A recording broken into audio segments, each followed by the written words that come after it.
जय हिंद। अब आगे कंटिन्यू करते हैं और हमारा अभी नेक्स्ट टॉपिक है classification of diseases on the basis of duration, यानी टाइम के आधार पे, ड्यूरेशन के आधार पे हमने डिजीजेस को दो प्रकार से क्लासिफाई किया है, acute disease and chronic disease. तो ड्यूरेशन के आधार पे acute and chronic disease, the disease which remains for very short time period, the disease which remains for very short time period is called as acute disease। हाँ, कोई व्यक्ति बीमार ज़रूर हुआ है, पर बीमार होने के बाद उसकी बीमारी 2 या 3 दिन की थी। एग्जाम्पल कफ, कोल्ड एक्सेट्रा, तो इन्हें हम लोग एक्यूट डिजीज़ कहते हैं। किसी को सर दर्द हुआ, ठीक है, ठीक हो गया, बुखार आ गया, ठीक हो गया, सर्दी हुई, ठीक हो गया, खांसी हुई, ठीक हो गया, तो ये एक्यूट डिजीज़ है, क्योंकि ये 2-3 दिन में ख़त्म हो जाएगा। तो वो बीमारियां जो बहुत ही शॉर्ट टाइम पीरियड के लिए होती है वो acute disease. And the disease which remains for long duration, the disease which remains for long duration, और लंबे समय तक रहने वाली, लॉन्ग ड्यूरेशन तक रहने वाली बीमारियां, that is called as chronic disease. तो बहुत लंबा समय ले रही हैं। ट्यूबरकुलोसिस काफ़ी लंबा समय लेती हैं ठीक होने के लिए, तो ये chronic. Cancer chronic, blood pressure chronic, diabetes chronic. तो वो बीमारियां जो बहुत ही लंबा समय लेती हैं तो उसे क्रॉनिक डिजीज़ कहते हैं। तो कैंसर हो गया, डायबिटीज़ हो गया, ब्लड प्रेशर हो गया, टीबी हो गया, काफ़ी लंबा समय लेती हैं, सालों लग जाते हैं इससे ठीक होने के लिए। तो ऐसी बीमारियां जो लंबा समय ले रही हैं तो उन्हें हम लोग कहते हैं क्रॉनिक डिजीज़, और बहुत ही कम समय में ठीक हो जाएगी तो इसे एक्यूट डिजीज़। सो क्लासिफिकेशन हो रहा है on the basis of duration. Duration के आधार पे एक्यूट और क्रॉनिक, बहुत कम समय के लिए है एक्यूट, बहुत लंबे समय के लिए है क्रॉनिक डिजीज़। एग्जाम्पल्स दिए हैं। अब इसके बाद आ रहा है हमारे लिए इसी में क्लासिफिकेशन ऑफ डिजीज़, बट ये नॉर्मल जनरल क्लासिफिकेशन है। अब डिजीज़ को जो क्लासिफाई करते हैं दो प्रकार से करते हैं, communicable and non communicable. Communicable and non communicable, the disease which spread from one person to other by direct और इनडायरेक्ट कॉन्टैक्ट। ऐसी बीमारियां जो एक पर्सन से दूसरे पर्सन तक डायरेक्ट कांटेक्ट से या इनडायरेक्ट कांटेक्ट से स्प्रेड होती है तो उसे कहते हैं कम्युनिकेबल डिजीज़। और वो बीमारियां जो एक पर्सन से दूसरे तक नहीं जाती, do not spread from one person to other, ऐसी बीमारियां जो एक पर्सन से दूसरे पर्सन तक स्प्रेड नहीं होती उसे कहते हैं नॉन कम्युनिकेबल। एग्जाम्पल के तौर पे किसी व्यक्ति को हार्ट प्रॉब्लम है तो बाजू वाले को थोड़ी होगा। किसी व्यक्ति को मान लीजिए डायबिटीज़ है तो उसके बाजू में बैठने वाले को डायबिटीज़ नहीं होगा। तो diabetes, heart trouble, blood pressure, ये फैलती नहीं है बीमारियां। तो ऐसी बीमारियां जो एक पर्सन से दूसरे पर्सन तक स्प्रेड नहीं होती, फैलती नहीं है, उसे नॉन कम्युनिकेबल। हाँ, और वो जो एक से दूसरे तक फैलती हैं चाहे वो डायरेक्ट हो या इनडायरेक्ट, उसे कम्युनिकेबल। कम्युनिकेबल के दो प्रकार हैं, कंटेजियस और non contagious. The disease which is spread from one person to other by direct contact is called as contagious. तो यहाँ पे बीमारियाँ फैल रही हैं डायरेक्ट कांटेक्ट में आने के कारण।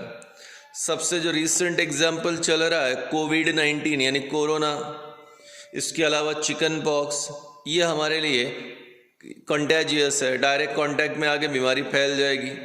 नॉट इवन दैट, ऐसी बीमारियां जो एक पर्सन से दूसरे पर्सन तक फैल रही हैं बाय इनडायरेक्ट कांटेक्ट, यानी यहाँ पे दो पर्सन एक दूसरे के डायरेक्ट कांटेक्ट में नहीं आए, इनडायरेक्ट कांटेक्ट, तो भी बीमारियां फैल रही है। Again the same example corona, एक व्यक्ति को कोरोना था, उसने कुछ फ्रूट्स वेजिटेबल्स वगैरह को हाथ लगाया और छोड़ दिया। कुछ समय के बाद दूसरा व्यक्ति आया, उसने भी उन फ्रूट्स वेजिटेबल को हाथ लगाया, बीमारियां हो गई। पर हाँ, दो पेशेंट एक दूसरे के डायरेक्ट कांटेक्ट में नहीं आए, पर still disease spread, that is called indirect contact. तो वो बीमारियां जो एक से दूसरे तक फैलती हैं बाय डायरेक्ट और indirect contact, it is communicable. Direct contact है तो कंटेजियस, इनडायरेक्ट है तो नॉन कंटेजियस। और ऐसी बीमारियां जो एक से दूसरे तक जाती ही नहीं है, उसे क्या कहोगे? Non communicable. सो यहां पे देखा दो क्लासिफिकेशन ऑफ डिजीज। नेक्स्ट है अभी यहां पे सॉइल बॉर्न डिजीज। तो direct contact, indirect contact, droplet infection, water borne disease, air borne disease, ना सॉइल बॉर्न डिजीज। मिट्टी से भी कुछ बीमारियां स्प्रेड हो सकती हैं, जैसे कि एक है हमारे लिए टिटेनस और दूसरा हेलमेंटिक डिजीज। इमेजिन करो कि अगर आपके पैर में कोई इंजरी है या हाथ में कोई इंजरी है और आप सॉइल में काम कर रहे हो, हाथ से पैर में इंजरी है, बिना चप्पल या जूते के आप मिट्टी पे चल रहे हो, अगर आपकी खुली इंजरी पे मिट्टी टच होती है तो आपको टिटेनस जैसी बीमारी हो सकती है, क्योंकि सॉइल में क्लोस्ट्रीडियम टिटैनी ये एक बैक्टीरिया होता है, जिस बैक्टीरिया के कारण टिटेनस हो सकता है। अब इस टिटेनस के कारण मसल्स पैरालाइज हो सकते हैं, इसलिए डॉक्टर टीटी का इंजेक्शन, टिटेनस का इंजेक्शन हमें देते हैं, जो काफ़ी भारी होता है। आमतौर पे पैर में ये इंजेक्शन दिया जाता है, यानी कमर में इंजेक्शन दिया जाता है, और इससे थोड़ी तकलीफ भी होती है। हेलमेंटिक डिजीज़ यानी वर्म्स, छोटे बच्चे आमतौर पे मिट्टी में खेलते हैं तो उन्हें ये वर्म्स वाली प्रॉब्लम भी हो सकती है। तो टिटेनस और हेलमेंटिक डिजीज़ ये हमारे लिए जो है सॉइल से स्प्रेड होने वाली डिजीज़ है। एनिमल बाइट के अंदर कॉमन एग्जाम्पल है रेबीज़, और ये बिल्कुल याद रखो, सिर्फ कुत्ते से ही नहीं, बंदर और बिल्ली के काटने से भी रेबीज़ हो सकता है। तो कुत्ते के काटने से, बिल्ली के काटने से, बंदर के काटने से रेबीज़ हो सकता है। जिस एनिमल में पहले से ही रेबीज़ का वायरस है उसे रैबिड वायरस कहते हैं, रैबिड एनिमल कहते हैं। जिसमें पहले से ही रेबीज़ का वायरस है उसे रैबिड एनिमल कहते हैं, और अगर ये एनिमल हमें काट ले तो यहाँ पे रेबीज़ हो सकता है।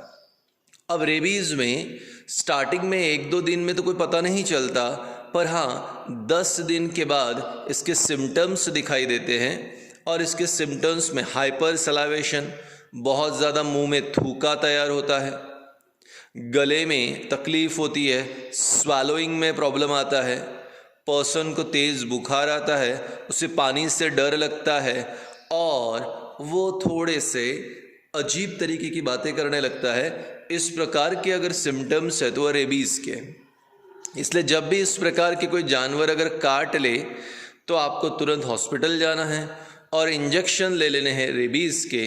मॉडर्न टाइम्स में आपको 3 इंजेक्शन लेने पड़ते हैं, और वो भी हाथ में लेने पड़ेंगे, कोई प्रॉब्लम नहीं है। पुराने ज़माने में 14 इंजेक्शन लेने पड़ते थे, वो भी पेट में, तो आज वैसा नहीं है। तो याद रखिए, एनिमल बाइट से भी बीमारियां स्प्रेड होती हैं। ये रेबीज़, आमतौर पे बहुत सारी दूसरी बीमारियां भी हैं जो जानवरों से फैलती हैं। इन्हें हम लोग जूनोटिक डिजीज़ कहते हैं, यानी जानवरों की बीमारी थी पर हमको भी हो गई, ऐसा हो सकता है। अब आ रहा है fomite borne disease. Fomite borne disease का मतलब the disease which are spread by the help of articles. चीज़ों के यूज़ करने से, आर्टिकल्स के यूज़ करने से बीमारियां होती हैं। अब क्योंकि कोरोना चल रहा है तो अब मैं अगर पूछूं तो शायद आप हाँ कहोगे, पर कोरोना के पहले आपके पापा, आपकी मम्मी मोबाइल फ़ोन धोते नहीं थे या उसे बराबर क्लीन नहीं करते थे।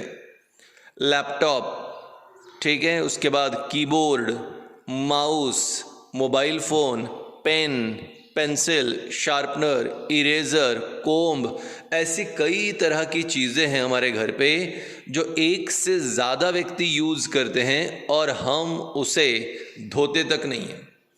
आज कोरोना में हम एक दूसरे से हाथ नहीं मिलाते, किसी ने मोबाइल फ़ोन अगर मांग लिया तो कितनी परेशानी होगी। तो रिमेंबर, ये आर्टिकल्स चीज़ें हैं और ये चीज़ों के यूज़ करने से बीमारियां फैल सकती हैं। ऐसे बीमारियों को क्या कहते हैं? फोमाइड बॉर्न डिजीज़, आर्टिकल्स से स्प्रेड होती है। अब देखो कोरोना है, उसका मोबाइल फ़ोन है, उसको दूसरे ने यूज़ किया, उसे भी स्प्रेड हो जाएगा। आर्टिकल्स से स्प्रेड हो रहा, फोमाइड बॉर्न डिजीज़। ऐसे ही पेन, पेंसिल, इरेज़र, इनको किसी ने यूज़ किया, पेशेंट को पहले बीमारी थी, अब वो दूसरे ने यूज़ किया, उससे भी बीमारी होगी। तो आर्टिकल के यूज़ करने से फोमाइड बॉर्न डिजीज़। तो इस प्रकार बीमारियां स्प्रेड होती है एक पर्सन से दूसरे पर्सन तक by this different means. Total हमने कितने कहे? Direct contact, indirect contact, droplet infection, waterborne disease, airborne disease, soil borne disease, animal bite and fomite borne disease, यानी बीमारियां इस प्रकार से स्प्रेड होती है।